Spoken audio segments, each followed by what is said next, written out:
Hi, I'm Rajiv, and today I am going to show you my Ironstone collection.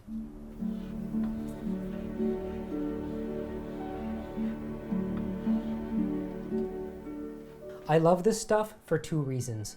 I think it's so beautiful in its simplicity, and it has a very wonderful history of being made for people that couldn't afford fancy china. Ironstone is a type of china that was patented in 1813 in England by Charles James Mason. It was made in Europe, either in England, sometimes in France, but it was made to be exported to the colonies. This was the poor man's alternative to fancy china. It was the sort of thing that would be manufactured in England and then sent off to America so that people who were traveling out west, setting up new homes, they could buy this stuff inexpensively, they could pack it in their covered wagons. It would go all over the country, and when they arrived in the middle of a forest, it would not be broken. Although the decoration is minimal, it's left to the actual form. The forms themselves are often, they're so beautiful. They're so elegant. Look at this picture. This is a very utilitarian object, but just look at the way it has this foot. It has this beautiful curve that's it's like a belly, and then it goes into the waist, like a beautiful narrow waist, and just at the top it springs out. And where it springs out, it dips back in and then comes up for the handle and finds its way back to the belly. This was not made like this by chance. A lot of thought and a trained eye designed this on paper first, and then many of these were made. But this sort of thing is what makes me just go gaga over this stuff. The forms are so elegant that they almost seem modern. And this picture is about 200 years old. I love this thing. So here's a very simple picture. Here's a very simple footed bowl. Look at this, which I also love. I love this thing so much. But there are pieces that are more ornate. Often the ironstone pieces have a raised design in the actual clay. This is the wheat pattern because there's actual wheat in the design, and the lid is also kind of fancy in its shape. When I decided I was going to start collecting ironstone, my plan was that eventually I would have enough dishware that my whole kitchen cupboard would be full of just ironstone, nothing else. And I have achieved that goal. If you're starting a collection, I would suggest that you start by finding something that you're drawn to visually, something that you look at and that makes you excited or that you think is really beautiful. And if you're interested in collecting something that's old but you don't know a lot about old things, then look through books or magazines, and if something spots your eye, find out what it is and go from there. I started collecting ironstone because a couple of friends of mine that were older, they collected it, and I never would look at it.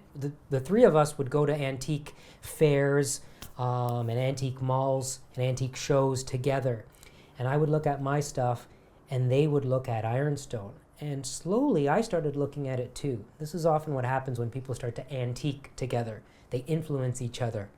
And their interest in ironstone brushed off on me.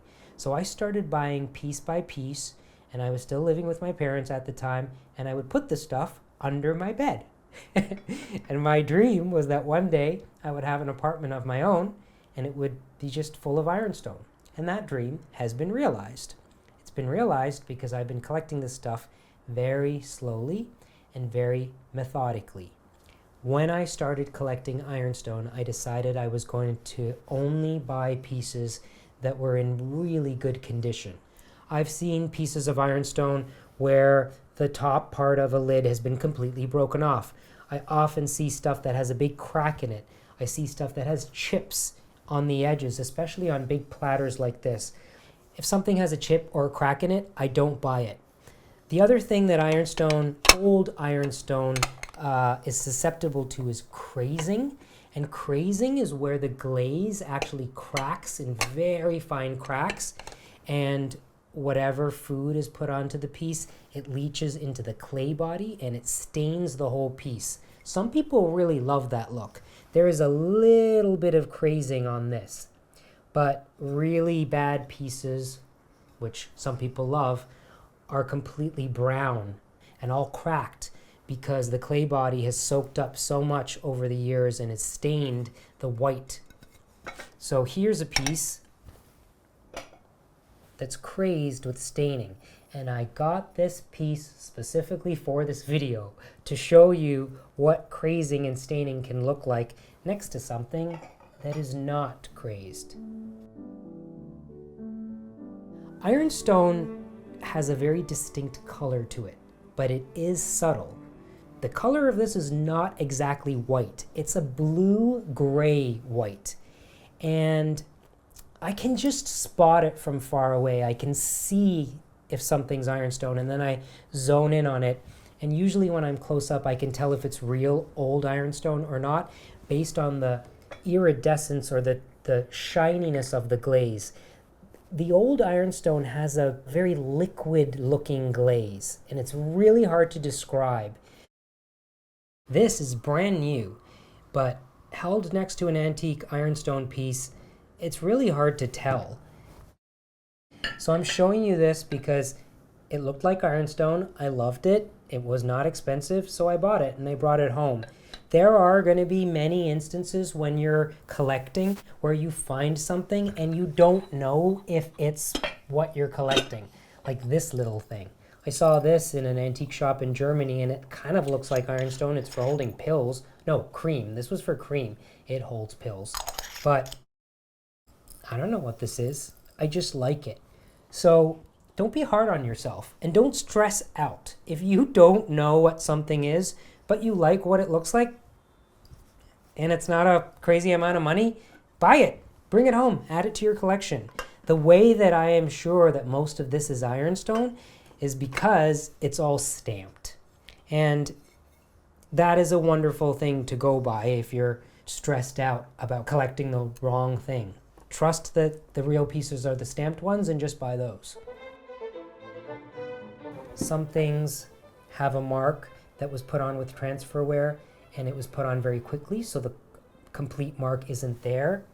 And most of the things you'll find today have a black mark like this.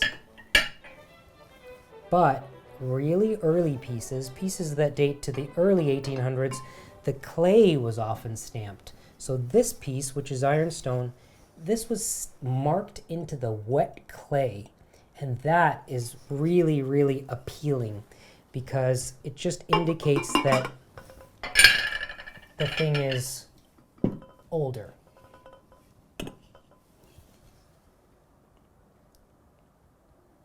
This thing right here, which is a sauce boat with a lid, this is also stamped. And it was stamped, the clay was stamped while it was wet, right in here. So if you go to antique stores and you find ironstone, usually in an antique store, ironstone is priced at market value. Something like this, I've seen things like this in nice antique stores for $200, $150. I found this piece at a thrift store for $10, and I think I was almost shaking when I picked this up and saw the price tag. $10? You coming home with me, baby. This right here is a covered dish. So this would be used for vegetables, for example. Also stamped. Again, I don't think this was ever used because when I found it, it was in mint condition. No cracks, no chips, no crazing. So beautiful. And you can see that the glaze is just kind of pearlescent. So really, if you want to start collecting something, I strongly encourage you to maybe go to museums where there are examples of this thing, and you can look at the stuff in the flesh. Unfortunately, in a museum, you can't pick it up. When I was at the Tenement Museum, in the part that's set up for the 1860s, there was a plate on the table, and it's the exact same plate as one that I have at home, and I asked if I could pick it up, and she was like, no, you can't pick that up. I want to say that my plate was in much better condition than the Tenement Museum's plate. So, there. This is a sugar bowl, and I actually use it for sugar. This came in my P.O. box. There was a lady that said her children don't want her silver. They have no interest in her silver, her old silver. And she said she watched a video about me talking about 19th century silver and would I like it? And I said, yes, please. So this is her silver shovel, which happily lives in the sugar bowl. Again, this piece is marked with the clay being stamped. Old. Here's a teapot. This is what we call a marriage in the antique world, where this lid does not fit properly onto this teapot. I bought the teapot and I bought the lid separately, and I married them together. The teapot spout has a little staining. You can see it's discolored from use. If you buy something that's lightly stained, you can remove the stain by soaking the whole piece in hydrogen peroxide. So you mix up a solution of hydrogen peroxide and water, put it in a tub with a lid, immerse the piece in that thing, put the lid on for 2 or 3 days, and when you take it out, usually light staining will be gone. Some people bleach their ironstone, but apparently it's not good for the clay body. I have bowls that are ironstone. This is a very common mark, J&G Meakin, Ironstone, China. If it says England in it, it means that it's after the year about 1910 or 1915. I have small plates, big plates, and then there are wonderful utilitarian objects made out of ironstone like this, which is a soap dish. And this is a 2-part soap dish that I still use every day. Geez, there's a bit of water in there because I just pulled this out of the bathroom. And this right here is the strainer for the soap dish. And the strainer just keeps the soap out of any bits of water that drip off the bar of soap. So the water would drip to the bottom of the dish, and the strainer helps to keep the piece of soap dry. This is this is a Johnson Brothers soap dish. It's getting a bit sloppy in here. Here's another beautiful piece. It's some kind of vase. I don't know exactly what it was used for originally, but I put my bathroom toiletries in here, like my brush and my nail file. That stuff goes in here and goes in the cupboard. This is another plain soap dish, beautiful mark. And then one of the things that I find very often are platters. Platters seem to survive, I guess because they weren't used as much as everything else. Here's a beautiful octagonal platter. And this does have some staining on the edges, but I just loved this shape so much. I also loved the mark, which was a unicorn and a lion, that this had to come home with me. And again, I don't spend a lot of money on this stuff. I only buy ironstone if I'm treasure hunting and the price is just incredible that it jumps out at me and I'm like, wow, this is underpriced. I'm going to take this home. And it takes off the pressure of using this stuff when all of it was affordable to buy. Because I didn't spend a lot of money on any of this, even though it's sometimes priced a lot higher in an antique store, if I break any of this, I don't feel that bad. And that's my approach to collecting. Buy the stuff you can afford to buy and actually use it. Get joy out of it. Every time I pick something up or have to pour some tea or have a little snack. I'm touching my precious collection. So it's not just a collection that goes into a cupboard or goes into a drawer or sits on a shelf. It's a collection that's used and loved and actually touched every single day. So that's my introduction to Ironstone. If you would like to collect Ironstone, I would suggest doing some research, more research than just watching this video, and then going out there and hunting. That's the fun part.